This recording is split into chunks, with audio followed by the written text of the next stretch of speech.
Problem ये है कि एक 9 वोल्ट की बैटरी सीरीज में कुछ रेजिस्टर्स के साथ कनेक्टेड है। हमें 12 ओम वाले रेजिस्टर में करंट निकालना है।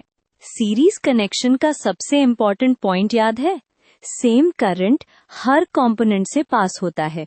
तो अगर हम टोटल करंट निकाल लें, वही 12 ओम रेजिस्टर में भी फ्लो करेगा। अब टोटल करंट निकालने के लिए हमें सर्किट का इक्विवेलेंट रेजिस्टेंस चाहिए। सीरीज में रेजिस्टेंसेस सिंपली ऐड हो जाते हैं क्योंकि करंट को पूरे पाथ की टोटल ऑपोजिशन फेस करनी होती है। यही टोटल रेजिस्टेंस है, इसी से करंट डिसाइड होगा। इस सम को ऐड कर दो तो टोटल रेजिस्टेंस 13.4 ओम आता है। अब हमारे पास करंट के लिए सब कुछ रेडी है।